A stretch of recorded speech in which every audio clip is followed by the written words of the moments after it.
comum ouvirmos discussões a respeito de religião. O que é, qual é a sua função na sociedade, quais são as suas características. E essas perguntas são muito importantes, porque elas dão o norte do que significa ser religioso. No programa de hoje, nós vamos descobrir quais são as características da religião verdadeira a partir do livro de Tiago. Portanto, você vai saber como se comportar a partir dessas informações. Então não sai daí, porque está apenas começando o seu Fé para Hoje.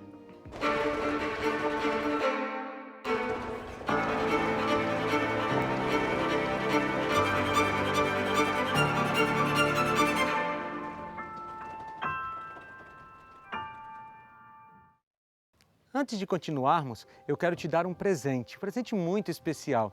É o DVD O Sentido da Fé. Eu tive o privilégio de gravar esse DVD, no qual você vai encontrar muitos temas, especialmente para aquelas pessoas que gostam de assuntos profundos, que são questionadoras da fé. Você vai encontrar aqui, por exemplo, um tema sobre a existência de Deus, outro tema sobre por que crer na Bíblia. E são diversos temas, são 15 para você se aprofundar no texto bíblico. E tem 3 maneiras de você conseguir esse DVD de graça. A primeira é ligando para a equipe da Escola Bíblica no horário comercial.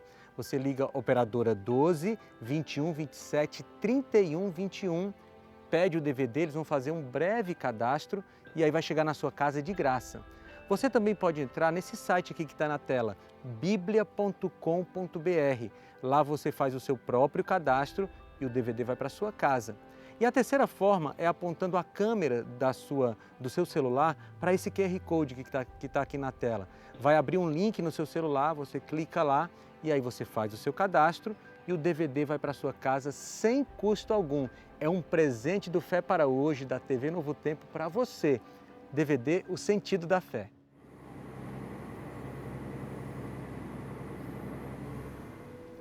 A nossa conversa de hoje tem um texto base e ele está lá em Tiago, no capítulo 1, nos versículos 26 e 27. Eu quero ler para você aqui. Se você tiver uma Bíblia, por favor, abra, porque esse é um texto importante. Diz assim: se alguém se considera religioso, mas não refreia a sua língua, engana-se a si mesmo. Sua religião não tem valor algum. A religião de Deus, o nosso Pai, aceita como pura e imaculada é esta: cuidar dos órfãos e das viúvas em suas dificuldades e não se deixar corromper pelo mundo. Falando de maneira geral, esse texto de Tiago nos diz que a verdadeira religião, aquela que nasce da Bíblia, ela não é apenas teórica, ela é uma religião também prática. Na verdade, ela une o conhecimento da Bíblia com a prática da vida do cristão. Não existe religião verdadeira, pelo menos não religião cristã verdadeira, se ela não se mostra na prática. E quando eu penso nesse conceito de uma religião prática, sempre me vem à mente a história de um casal.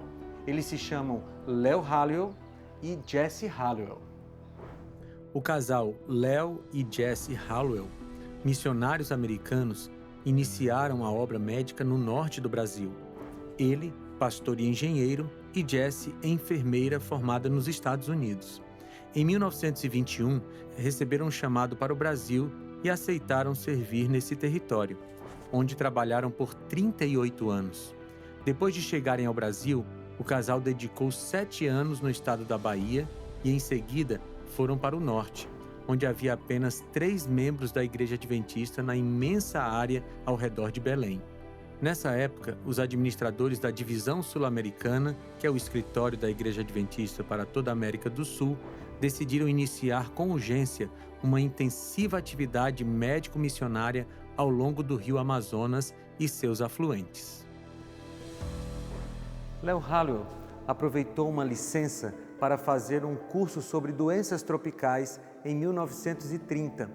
Quando ele retornou ao Brasil, projetou um barco, saiu pelas matas para construir a sua estrutura, instalou o motor, fez toda a parte elétrica e então estava pronta a sua clínica flutuante que ele usou para navegar e cuidar das pessoas pelo rio Amazonas e os seus afluentes.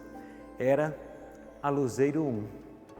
O casal percorreu o Amazonas e seus afluentes com uma média de 14 mil quilômetros por ano e trataram mais de 250 mil pessoas infectadas de malária, ancilostomose, framboésia, varíola e uma quantidade de outras doenças tropicais.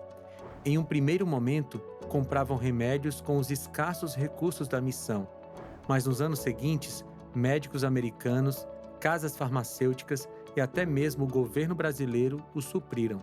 Depois de tratar os doentes, o casal juntava a multidão para apresentar os ensinos de Jesus Cristo.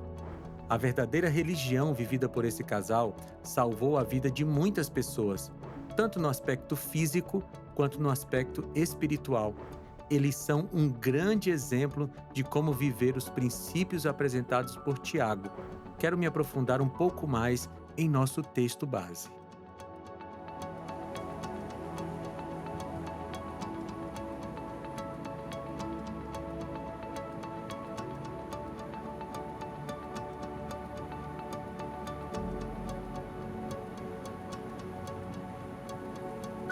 Eu quero reler o texto base da nossa conversa de hoje, pode ser? Pega a tua Bíblia então de novo aí e vamos para Tiago, capítulo 1, versículos 26 e 27, para a gente relembrar. Se alguém se considera religioso, mas não refreia a sua língua, engana-se a si mesmo. Sua religião não tem valor algum. A religião de Deus, o nosso Pai, aceita como pura e imaculada é esta: cuidar dos órfãos e das viúvas em suas dificuldades e não se deixar corromper pelo mundo. Interessante, não é? Tiago começa esse trecho com uma partícula condicional. Ele diz: se alguém se considera religioso. Ou seja, existem pessoas, segundo esse texto, que pensam que são religiosas porque fazem coisas formais, às vezes vão à igreja, fazem algum ritual, fazem orações, mas essas pessoas, apesar de fazerem essas coisas, não têm uma religião aceita por Deus. Como o próprio Tiago diz aqui, uma religião que tem valor, porque elas não conseguem refrear a língua. Interessante, não é? Puras formalidades não configuram uma religião de valor. Claro que ir à igreja, fazer orações, fazer jejum, tudo isso tem o seu devido valor. Mas quando essas coisas são refletidas em um controle daquilo que nós falamos. Se uma pessoa não consegue controlar sua língua, sua religião não tem valor. A língua rebelde presta-se à mentira, maldição, juramento, depreciação e linguagem torpe. Do ponto de vista humano, a palavra precipitada, o encobrimento da verdade, o engano sutil e o humor duvidoso são considerados insignificantes. Porém, da perspectiva de Deus, eles são uma violação à ordem de se amar o Senhor Deus e amar o próximo como a si mesmo. A desobediência desse mandamento anula a religião humana. O que é cristianismo prático, então? Tiago dá alguns exemplos daquilo que a verdadeira religião cristã deve ser: refrear a língua, envolver-se na ajuda dos necessitados e manter-se limpo da impureza deste mundo. Nesses 2 versículos, Tiago faz uma lista de alguns exemplos que servem para a pessoa verificar sua religião. O texto de Tiago tem 2 informações muito importantes sobre a verdadeira religião. A primeira é que a verdadeira religião cuida dos pobres, ou o verdadeiro religioso cuida dos pobres, e ele dá como exemplo os órfãos e as viúvas. A outra informação, tão importante quanto, é que a verdadeira religião se mantém incontaminada do mundo. Esse texto de Tiago não nos traz apenas informações específicas, mas ele também nos traz princípios valiosíssimos para a nossa religião. A religião que Deus, nosso Pai, aceita como pura e sem mácula. Quando Tiago diz Deus, nosso Pai, ele imediatamente introduz o conceito de família. Somos filhos de Deus, porque Ele é nosso Pai. Ele espera que tenhamos o devido respeito e amor para com Ele, para com nossos irmãos e irmãs na casa de Deus e para com todas as pessoas, como diz Gálatas 6,10. Dentro da família de Deus, o amor é a característica prevalecente, pois o próprio Deus é amor. Deus dá o exemplo. Se, portanto, Deus dá o exemplo, Ele espera que seus filhos façam como Ele. Se seguirem o exemplo de Deus, demonstrarão uma religião que é pura e sem mácula. Esses dois adjetivos mostram o aspecto positivo, pura, e o negativo, sem mácula. Juntos denotam a essência da religião. E como colocamos em prática nossa religião? Tiago dá 2 exemplos. O primeiro exemplo diz respeito às circunstâncias sociais e às condições da sua época, cuidar dos órfãos e das viúvas em sua aflição. As condições sociais da antiguidade eram tais que os órfãos e as viúvas encontravam-se desprotegidos, pois não tinham nenhum guardião ou mantenedor. Assim, o próprio Deus desempenhava esse papel. Ele exortava os israelitas a serem protetores e provedores para os órfãos e viúvas. O texto de Tiago diz que nós cuidamos do pobre quando temos a verdadeira religião, dos necessitados de maneira geral. Esse é um sentido de ir atrás dos necessitados, não é apenas ficar esperando que eles venham até nós, mas o texto bíblico está nos incentivando a ir em busca daqueles que têm algum tipo de necessidade e ajudá-los. Sabe, esse é um tema muito importante na Bíblia. Eu até me lembro das palavras de Jesus lá em Mateus 25, quando ele fala do momento da sua vinda, no qual os salvos ouvirão: tive sede e me deste de beber, tive fome e me deste de comer, estava nu e me vestiste, enfim. Esse é um assunto que perpassa todo o texto bíblico e que vai ser uma característica daqueles que serão salvos. Portanto, a gente vai se aprofundar nesse tema ao longo da Bíblia.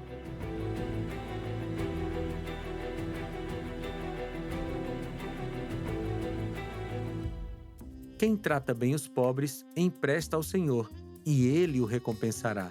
Provérbios 19:17. A década de 1930 no Brasil foi uma década de prosperidade, algumas construções foram feitas e algumas histórias interessantes aconteceram nesse período. Uma delas seria cômica se não fosse trágica. Aconteceu em 1932 na cidade de Fortaleza, capital do Ceará. Naquele ano estava sendo construído o primeiro arranha-céu daquela cidade. Era um hotel chamado Excelsior. E como o clima da cidade era um clima de festa, todo mundo comemorava a construção daquele hotel. Mas existia um fato que poderia atrapalhar os planos daquelas pessoas. Desde o início da década, estava acontecendo uma das piores secas de todos os tempos no interior do Ceará. E muitas pessoas estavam fazendo o conhecido êxodo rural em direção à cidade de Fortaleza. A classe mais rica exigiu uma atitude do governo que imediatamente criou 7 currais cercados com varas e arames farpados, para onde eram enviados todos os retirantes da seca. Lá eles tinham as cabeças raspadas e eram vestidos com sacos de farinha. Nessa época, era crime ser mendigo em Fortaleza, e a pena era ser enviado para esses campos de concentração. Tratar os pobres com crueldade não é apenas errado, é pecado. Você acompanhou com os textos bíblicos que nós já lemos nesse programa que é obrigação do cristão cuidar daqueles que necessitam. E a gente não cuida dos necessitados apenas dando comida, roupa, remédio. Isso também é cuidado. Mas nós também cuidamos das pessoas pobres dando atenção, dando respeito, olhando nos olhos. Esse tratamento de respeito também é característica do cristão em relação não só aos necessitados, logicamente, a todas as pessoas. Quem age assim, diz o sábio, empresta a Deus. Isso não significa que o céu tenha qualquer tipo de dívida conosco. O que a Bíblia está querendo dizer é que quando ajudamos uma pessoa pobre, Deus se sente tão feliz que é impulsionado a devolver o que fizemos em forma de bênçãos.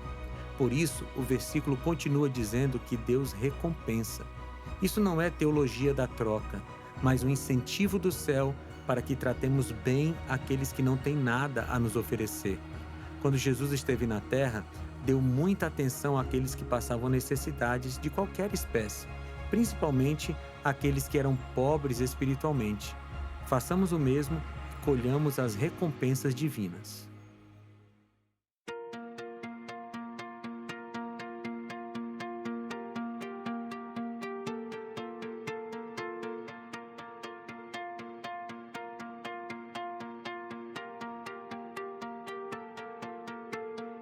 Há quem dê generosamente e vê aumentar suas riquezas.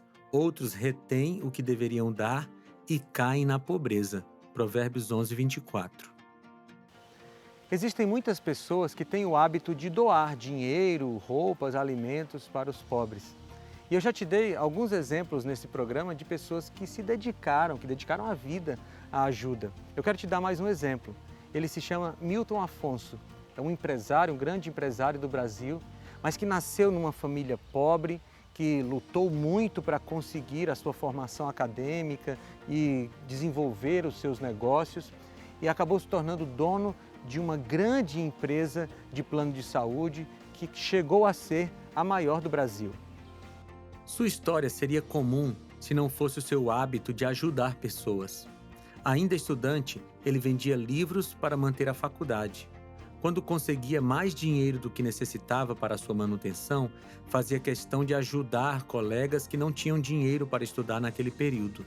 Depois de formado e já muito bem sucedido na vida, resolveu continuar ajudando estudantes. Concedeu milhares de bolsas de estudo para diversos alunos dos níveis básico e superior. Há muitos profissionais formados hoje no Brasil que devem a sua formação à generosidade de Milton Afonso. Além disso, esse homem contribuiu muito com o avanço do Evangelho no mundo. Ao comprar e doar para a Igreja Adventista do Sétimo Dia diversas emissoras de rádio e contribuir muito com o avanço da TV Novo Tempo no Brasil. Sem contar que muitas escolas foram construídas e reformadas graças às suas doações. Em uma entrevista veiculada na internet, Milton Afonso afirmou que a sua maior felicidade era ajudar pessoas e que queria dividir as bênçãos que Deus lhe deu com quem precisava. O generoso prosperará. Quem dá alívio aos outros, alívio receberá. Provérbios 11, 25. Deus não trabalha com retribuição. Nós não fazemos coisas para Deus para receber coisas de volta. Pelo contrário, a gente faz coisas para Deus porque nós já recebemos coisas dele, né? Esse é, por exemplo, o princípio dos dízimos e das ofertas. Nós não devolvemos os dízimos e doamos as nossas ofertas para receber de volta de Deus. É porque Ele já nos deu, então a gente vai lá e devolve o dízimo e doa as ofertas. No versículo que nós acabamos de ler, diz que quando nós ajudamos os pobres, de certa forma, isso volta para a gente. Veja, não é retribuição exatamente, mas é que Deus, Ele se compromete em abençoar aqueles que se preocupam em ajudar os pobres. Isso é bonito, não é? É uma forma de Deus até nos incentivar, porque quando a gente abençoa alguém, aquela bênção, de certa forma, volta para nós. Portanto, eu espero que você já esteja sentindo o incentivo de Deus, para que você seja uma pessoa que olha para os necessitados e os ajuda.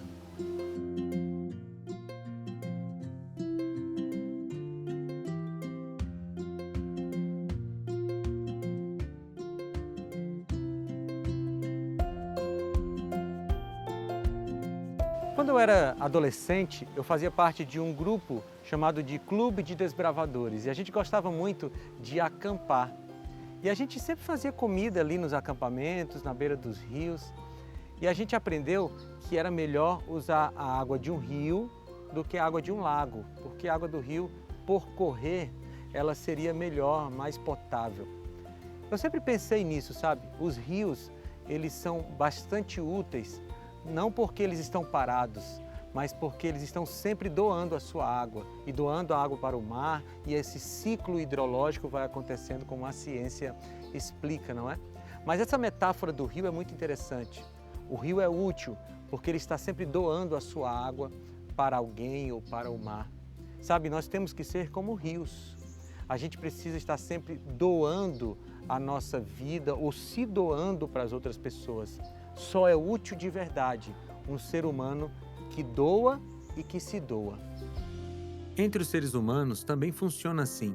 Quanto mais nos doamos para aliviar os fardos das pessoas, mais úteis nos tornaremos para esse planeta. Pessoas que são como lagos, vivem recebendo, mas nunca doam nada. Se tornam cada vez mais irrelevantes para o mundo.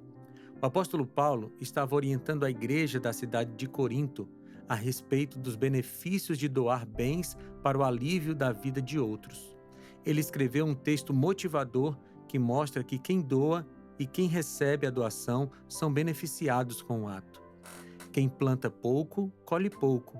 Quem planta muito, colhe muito. Que cada um dê a sua oferta conforme resolveu no seu coração, não com tristeza nem por obrigação, pois Deus ama quem dá com alegria.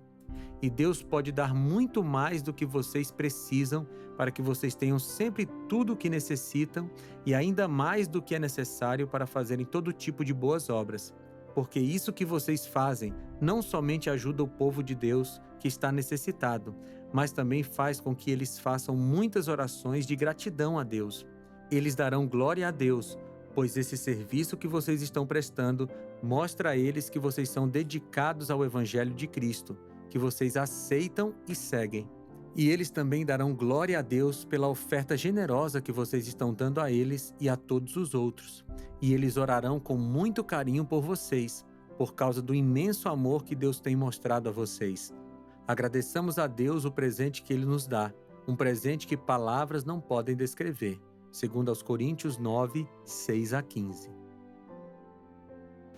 Portanto, amigo, seja como um rio, viva para se doar. Deus será honrado na sua vida por isso.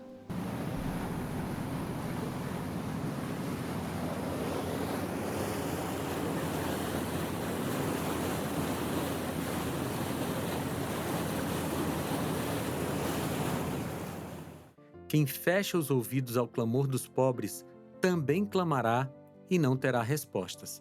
Provérbios 21, 13. A história do bom samaritano também nos ajuda a entender bem essa questão da ajuda ao próximo, do cuidado para com o próximo. Ela está registrada lá em Lucas capítulo 10 e conta de um homem que foi assaltado e então os líderes religiosos passaram por ele, o viram deitado no chão todo ferido e foram embora. E então veio um samaritano e cuidou daquele homem, inclusive investindo o seu próprio dinheiro no cuidado para com ele. Veja, os samaritanos eram rejeitados pelos judeus.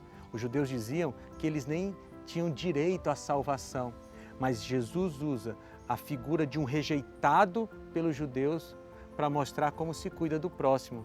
Sim, Deus tem ouvidos para todos, inclusive para aqueles que são rejeitados. Não adianta ser um religioso que não se dispõe a cuidar do próximo. O levita e o sacerdote o eram. Por não terem dado ouvidos ao clamor do ferido na estrada, ao clamarem a Deus, também não seriam ouvidos. Quando deixamos de atender a um irmão necessitado, fechamos as portas da ajuda divina para nós mesmos. A comensalidade divina está condicionada ao quanto estamos dispostos a ajudar o próximo. Portanto, ajude sempre. Acredito que esteja bem clara a informação bíblica que faz parte da vida do verdadeiro cristão o cuidado com aqueles que são menos favorecidos socialmente. Mas não se esqueça, Tiago apresentou um segundo aspecto sobre a religião verdadeira. A segunda característica de uma religião verdadeira é se manter incontaminada do mundo. E esse aspecto é tão importante quanto o aspecto da ajuda para com o próximo. Parece que Tiago estava vendo os dias que nós estamos vivendo e dizendo assim: olha, ajude o próximo, faça ações sociais, mas não se contamine com os pensamentos do mundo sobre esse assunto e sobre outros. E nós temos que ter cuidado com isso, não é? O próprio Tiago fala sobre isso no capítulo 4, no versículo 4, quando ele diz assim: adúlteros, vocês não sabem que a amizade com o mundo é inimizade para com Deus? Quem quer ser amigo do mundo faz-se inimigo de Deus. O apóstolo João também tem um texto fundamental para entendermos o assunto. Não amem o mundo, nem o que nele há. Se alguém amar o mundo, o amor do Pai não está nele, pois tudo o que há no mundo, a cobiça da carne, a cobiça dos olhos e a ostentação dos bens, não provém do Pai, mas do mundo. O mundo e sua cobiça passam, mas aquele que faz a vontade de Deus permanece para sempre. 1 João, capítulo 2, 15 a 17. Manter-se incontaminado do mundo não significa se isolar do mundo, são coisas diferentes. nós nos mantemos incontaminados com o mundo, mesmo em contato com ele. É assim, olha, a gente vai lá, ajuda, evangeliza, dá comida, prega o evangelho, mas não absorve as filosofias do mundo. Porque, como diz João 17,14, nós estamos no mundo, mas não pertencemos ao mundo. Assim, não devemos imitar os modos do mundo. Pelo contrário, devemos praticar a retidão. Ao escrever sobre a vinda do Senhor e o fim do mundo, Pedro diz: Por essa razão, pois, amados, esperando estas coisas, empenhai-vos por ser achados por ele em paz, sem mácula e irrepreensíveis, 2 Pedro 3,14. De certa forma, Tiago repete o que disse antes, despojando-vos de toda a impureza e acúmulo de maldade, em Tiago 1,21. Os membros da família de Deus têm a palavra santo escrita em sua testa. Eles sabem que a amizade do mundo é inimiga de Deus, como Tiago 4,4 diz. Eles amam e servem a Deus em verdade e com sinceridade. Eu estou enfatizando esse assunto porque ele é muito importante, fundamental para a nossa vida. Sabe, algumas pessoas, de maneira desequilibrada, colocam todo o seu foco na ajuda aos necessitados e não se preocupam em não se contaminar com as filosofias de ajuda ao próximo, as filosofias assistencialistas que esse mundo oferece. Veja, infelizmente algumas pessoas olham para essa questão do cuidado para com o pobre naquela visão que nasceu no século XIX com Karl Marx, a visão do eles contra nós, né?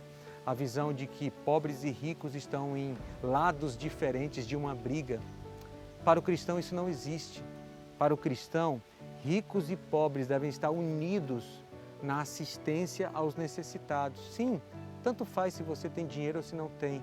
Você tem a obrigação cristã de ajudar as pessoas e fazer isso a partir da visão bíblica, sem se contaminar com as visões do mundo. Mas eu faço um apelo para você, você que é cristão, que está me assistindo, sabe? Coloque na sua vida essas duas características da verdadeira religião. Sempre ajude as pessoas que necessitam. Pobres, pessoas que estão necessitando de ajuda emocional, ajude as pessoas. E conheça o texto bíblico de tal forma que você não se contamine com as filosofias desse mundo. Desse jeito, você estará vivendo a verdadeira religião.